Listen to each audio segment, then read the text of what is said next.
오늘 우리에게 주신 하나님 말씀은 에베소서 2장 11절에서 22절의 말씀입니다. 신약성경 311쪽에 있는 말씀, 에베소서 2장 11절에서 22절까지 말씀인데, 이 말씀을 저와 여러분이 교독하도록 하겠습니다. 그러므로 생각하라. 너희는 그때 육체로는 이방인이요 손으로 육체에 행한 할례를 받은 무리라 칭하는 자들로부터 할례를 받지 않은 무리라 칭함을 받는 자들이라.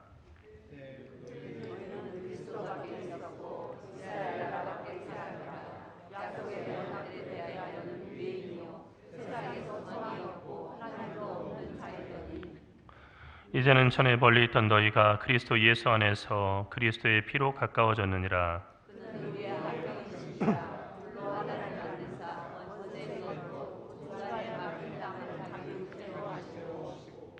법조문으로 된 계명의 율법을 폐하셨으니 이는 이 둘로 자기 안에서 한 새 사람을 지어 화평하게 하시고 또 십자가로 이 둘을 한 몸으로 하나님과 화목하게 하려 하시니라.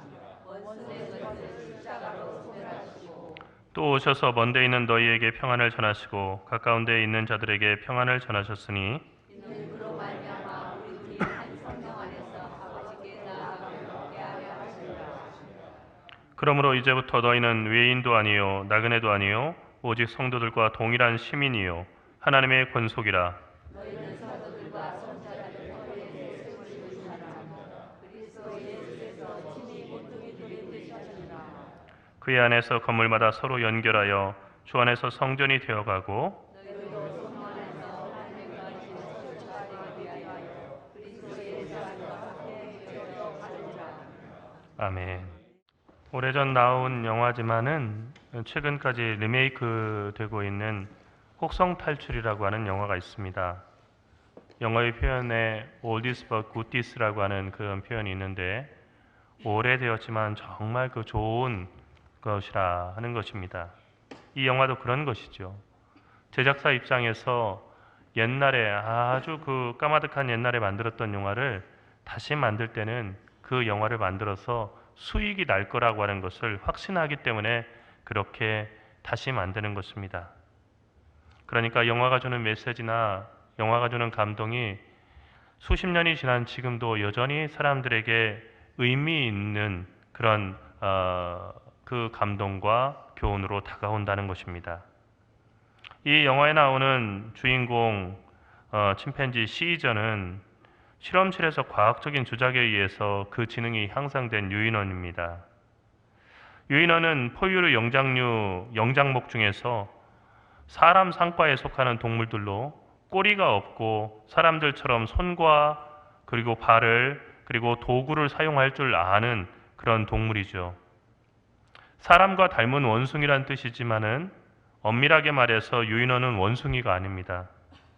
그러면 유인원은 정말로 그 유인원이라고 하는 이름처럼 사람을 닮았을까? 사람과 유인원은 정말 여러 가지 공통점이 있을까? 영화를 보면서 느끼게 되는 것은 유인원과 사람은 너무나 다르다는 것입니다. 이 영화 속에는 우리가 흔히 생각하는 동물과 인간의 역할이 바뀌어서 나오는데, 자신의 욕망과 이익을 위해서 지극히 이기적으로 행동하는 동물 같은 인간들과, 그리고 인간들에 의해서 이렇게 조작되고 또 실험실에 그런 동물로 취급을 받았지만 동료들을 살리기 위해서 자신을 희생하는 시저라고 하는 침팬지 리더의 모습이 대조적으로 그려집니다. 감독은 이 대조를 통해서 과연 이 시대의 인간답다는 것이 무엇인가 하는 그 질문을 우리에게 던지고 있습니다. 사람은 지구 위에서 유일하게 화평이다 또는 평화라고 하는 개념을 말하는 존재이지만, 동시에 같은 종의 일원에게 지극히 이기적이고 그리고 공격적이고 그리고 그 같은 종을 죽이기 위해서 특별한 무기를 개발하는 유일한 그런 악마 같은 존재이기도 합니다. 요즘 총선을 앞두고 여당과 야당 할 것 없이 후보를 세우는 공천 업무에 한창입니다. 그러다 보니 여기저기서 잡음이 많습니다. 그런데 뉴스를 이렇게 보게 되면서, 뉴스를 보면서 국민을 위해서 일한다고 하는 명분을 세운 정치인들이 여야 할 것 없이 정말로 국민들을 위해서 저렇게 뛰고 있는 것인가? 아니면 정말로 그 4년 동안의 그 기간에 안정되게 수입도 고수익으로 올리고 여러 가지 이권에도 개입할 수 있고 그리고 많은 정보를 얻어서 자기를 유익하게 할 수 있는 그러한 일을 하기 위해서 저렇게 혈안이 되어 있는 것인가? 저는 많은 생각을 하게 됩니다. 우리 교회가 성경을 읽자 하니까 성경을 많이 읽는 것, 이것은 정말로 중요한 일입니다만 카을 바르트가 그리스도인들은 한 손에는 성경, 한 손에는 신문을 들고 있어야 된다는 이유가 바로 거기에 있었습니다. 그것은 사실은 이 세상의 뉴스와 그리고 정치, 경제, 문화, 국방에 이르기까지 모든 분야에서 사람들이 보이는 행동이 그것이 교회 안에 있는 사람들과는 전혀 다른 사람들의 이야기가 아니라 우리 자신의 모습이기 때문입니다. 우리가 어떻게 살아가고 있는지를 보려면 마치 거울에 비친 우리 얼굴을 보듯이 다른 사람들의 얼굴을 보면 되는 거예요. 우리가 왜 이렇게 지독하게 정치인들에 대해서 싫어하고 또 혐오하는 얘기를 하냐면 우리에게도 그런 욕망이 있다는 것입니다. 몇 명 되지 않는 정당 모임 안에서도 내 편을 나누어서 심히 비난하며 싸웁니다. 그리고 자기만이 옳고 다른 사람은 다 그러다고 얘기합니다. 그런가 하면은 의료 파업으로 신촌 세브란스 병원에도 빈 병상수가 한 자릿수가 되었다는 뉴스가 나왔습니다. 교통사고가 나서 몇 시간씩 병원을 돌아다녀도 수술이 불가능해서 국민들이 속이 타들어갑니다. 119 차량을 타고 이 환자들을 병원에 실어다 주는 그런 그 119 대원들이 평상시보다 75%의 일이 더 늘어나서 이제는 제발 특별한 일이 아니면 119에다 전화를 걸지 말아달라고, 그래서 진짜 급한 사람들을 살릴 수 있게 해달라고 부탁하는 지경에 왔습니다. 물론 이렇게 의료 파업을 일으키는 의사들의 입장도 있을 것입니다. 하지만 저는 생각합니다. 1시간 거리 안에 병의원이 없는 지방 오지들이 얼마나 많이 있습니까? 그런데 의사 수를 늘린다고 하는 이유로 파업을 하는 것은 과연 누구를 위한 것인가 하는 것입니다. 전 세계 어느 의사들도 의사 수를 늘린다는 이유로 파업을 한 나라가 없다고 하지 않습니까? 다만 이렇게 의료 서비스가 안 좋으면 안 됩니다. 의료 서비스를 높여주십시오. 환자들이 더 잘 치료받을 수 있게 해주십시오. 정부가 이런 제도를 갖다가 개선해서 환자들을 위해서 일해 주십시오. 그런 것으로 파업을 일으키는 그런 의사들은 전 세계적으로 많이 있습니다. 우리가 한번 깊이 생각해 봐야 될 일입니다. 이것이 지구상에서 가장 합리적이고 가장 지능이 높다는 우리 사람들이 만든 세상입니다. 에이미 초아라고 하는 작가가 쓴 정치적 부족주의라고 하는 그런 책이 있습니다. 이 책을 보면 사람들이 정치의 장에서, 그러니까 정치라고 하는 그 무대에서 보이는 행동은 늘 통합을 얘기한다는 거예요. 그런데 실상은 끊임없이 분열한다는 것이죠. 이게 사람들이 처음 역사의 시작부터 지금까지 보여온 하나의 패턴이라는 것입니다. 저자는 인간이 통합보다는 분열에 더 쉽게 유혹이 되고 분열하는데 훨씬 더 능숙하다라고 이야기를 합니다.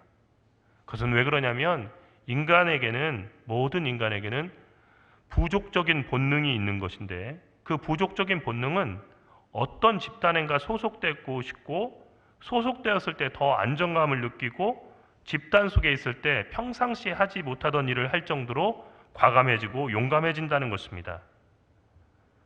부족적 본능은 인간이라면 누구나 다 가지고 있는 본능이지만 그러나 그 본능이 다른 그 기능들도 원시 시대에는 필요했지만 지금은 그렇게 그다지 필요하지 않은 기능이 돼버린, 예를 들어서 귀의 근육을 갖다 움직여서 귀를 갖다가 쫑긋 세우거나 앞뒤로 이렇게 움직일 수 있는 그 근육이 퇴화돼 버린 것처럼 퇴화되어야 될 그런 인간의 정신적인 기능인데 그렇지 못하다는 거죠.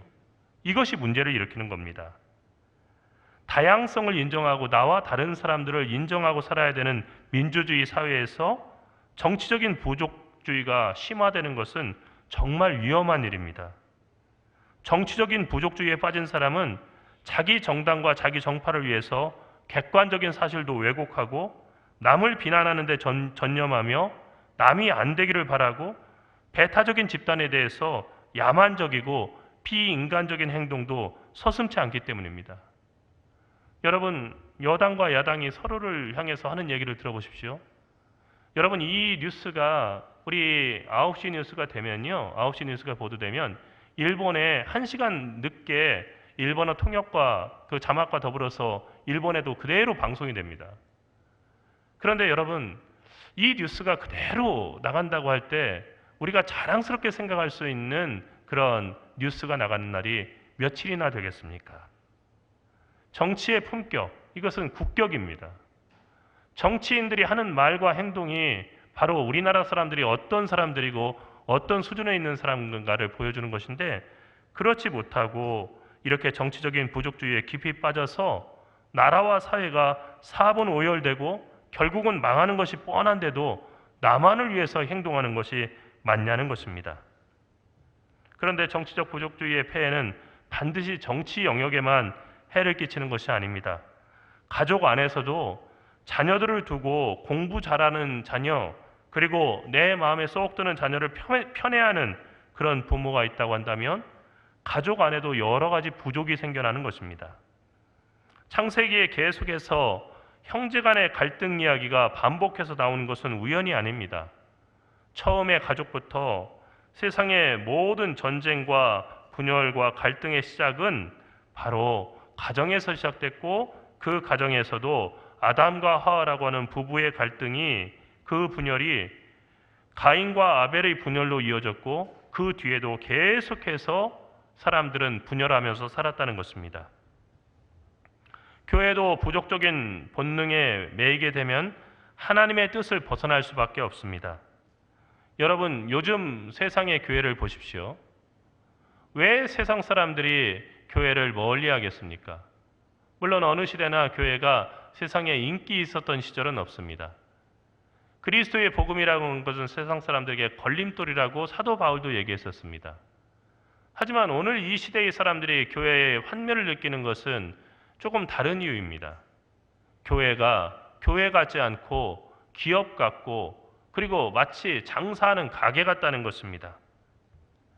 내 교회만 잘 되면 그만이라고 생각해서 공격적인 전도로 다른 교회에 멀쩡히 다니고 있는 그 교인들을 빼내오는 것을 선교라고 생각하는 그런 교회들이 많이 있습니다. 이것은 장사하는 사람들로 이렇게 보더라도 추접한 이권 다툼이고, 그리고 상도를 벗어난 일이죠. 교회가 세상의 상도도 따라가지 못하는 방식으로 전도하고 있는 거예요. 영혼 구원이 가장 큰 사명이라고 한다면 솔직히 내 교회에 나오는 것 그리고 저 교회에 나오는 것이 무슨 차이가 있습니까? 우리는 열심히 복음을 전해서 한 사람이 구원받는 데다가 더 전념해야 되는 거 아닙니까?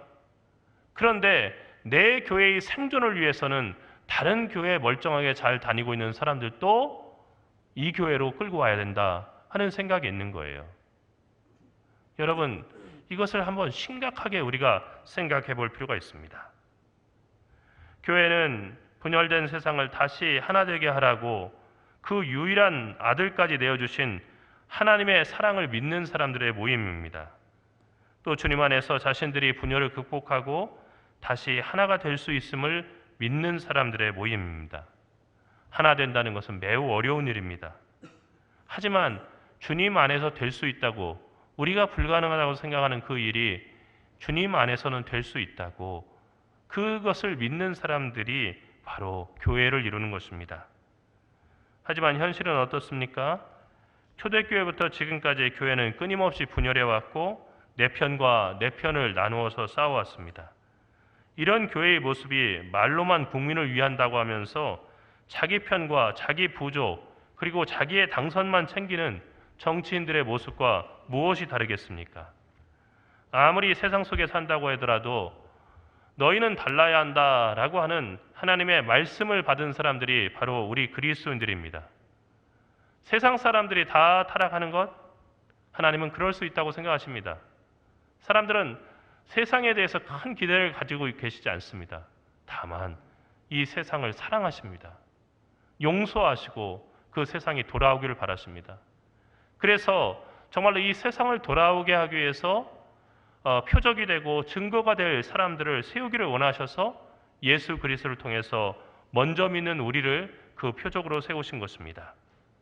예수께서 우리를 위해 죽으셨고 우리를 거듭나서 새 마음을 품은 새 사람이 되도록 하신 것이 바로 이 때문입니다. 운명과 본능에 맡겨서 살아가는 삶이 아니라 하나님 안에서 새로 거듭난 삶을 살라고 우리를 부르셨습니다. 이방인 교회의 대표 교회인 에베소 교인들에게 편지를 보내면서 사도 바울은 에베소 교인들에게 그러므로 생각하라라고 당부했습니다. 무엇을 생각하라는 것입니까? 그 뒤에 나오는 말씀 보니까 그리스도를 에베소 교인들이 알기 전에 이 에베소 교인들은 유대인들로부터 이방인이요 할례받지 않은 무리라고 칭함을 받던 때가 있었다는 것을 기억하라는 것입니다. 유대인들은 혈통과 장로들의 유전에 따라서 자신들과 다른 이방인들을 정죄하고 이방인들이 동등한 그리스도인이라고 하는 자격을 누린다고 하는 이 바울의 복음, 그리고 예수 그리스도의 복음을 받아들이지 못했습니다. 그러니까 모든 동물은 다 평등하지만 어떤 동물은 더 평등하다라고 얘기했던 조지 오웰의 1984에 나오는 그 문구처럼 온 교회가 다 평등해야 된다, 인정한다. 그러나 우리는 더 평등해야 된다. 그 평등은 더 이상 우리가 생각하는 의미의 평등이 아니었던 거죠.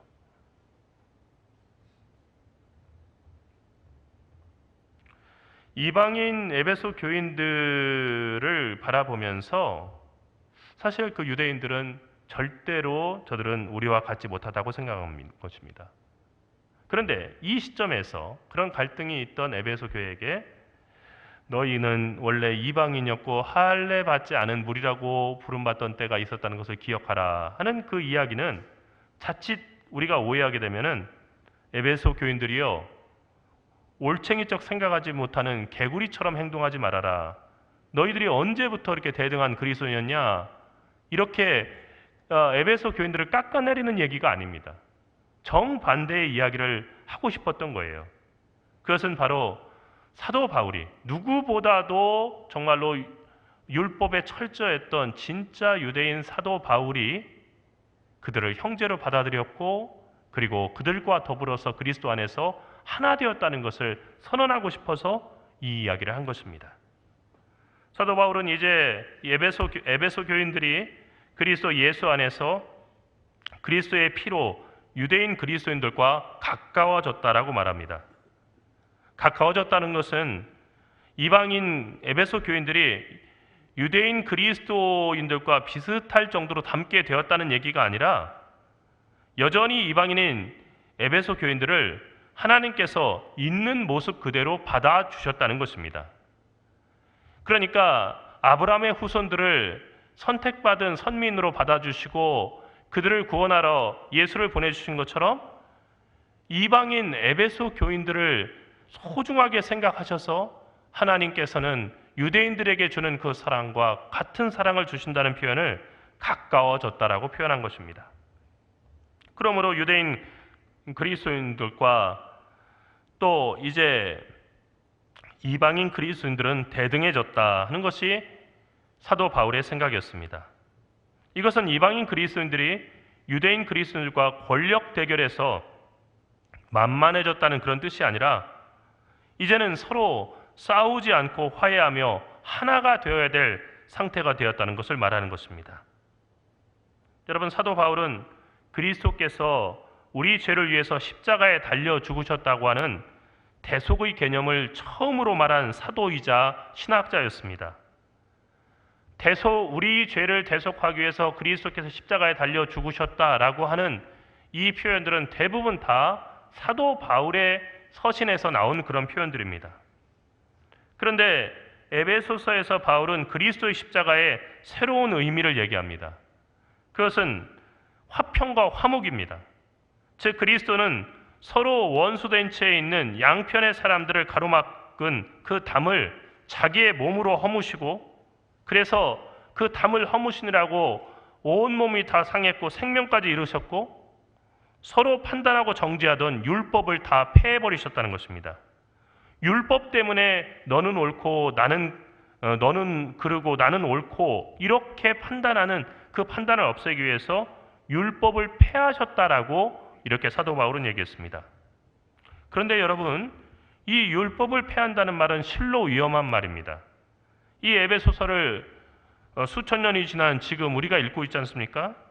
당시에 에베소 교인들만 이것을 읽는다는 보장이 어디 있겠습니까? 바울을 공격하는 사람들 가운데서는 유대인들에게 이 서신을 넘겼다고 한다면 바울이 무슨 얘기를 했냐면 예수님께서 율법을 폐했다라고 얘기했다 한다면 이건 유대인들에게 공격받아 마땅하고 죽을 수도 있는 얘기입니다. 왜냐하면 바리새인들과 서기관들, 제사장들이 예수님을 십자가에 매달려 죽일 때 내세운 그 죄목이 이 사람은 율법을 폐하는 사람이다는 것이 그 죄목이었기 때문입니다. 그런데 예수님은 복음서에서 내가 율법을 폐하러 온 줄로 생각하지 말아라. 나는 율법을 폐하러 온 것이 아니라 완성하러 왔다라고 말씀하셨고, 하나님의 말씀, 그 율법은 1.1획도 떨어지지 않고 다 이루어질 것이라고 얘기했습니다. 그렇다면 왜 바울은 그리스도께서 율법을 폐했다라고 이렇게 선언적으로 말했을까? 그것은 율법은 하나님의 거룩한 가르침이고 명령이지만 그것을 읽는 사람들이 그것을 오해해서 서로가 분열되고 서로를 정죄하고 그리고 서로 원수가 된다고 한다면 차라리 그 율법이 없어짐으로써라도 사람들이 서로 화목하고 하나님과 화해하게 하는 것이 하나님의 뜻이었다는 것입니다. 요즘 말로 다시 얘기한다면 성경을 읽는 것, 이건 정말로 귀한 것이고 우리에게 거룩한 은혜의 그런 경험들이지만은 성경을 읽고 남을 갖다 정죄하고 남을 비판한다면 차라리 성경을 읽지 않는 것이 더 낫다는 것이죠. 성경 읽지 말라는 얘기입니까? 그렇지 않습니다. 율법을 진짜 폐하라는 얘기입니까? 그렇지 않습니다. 내가 자랑스럽게 생각하는 그 일로, 내가 특권으로 생각하는 일로 다른 사람을 판단하고 다른 사람을 정죄하고 원수 삼지 말라는 것입니다.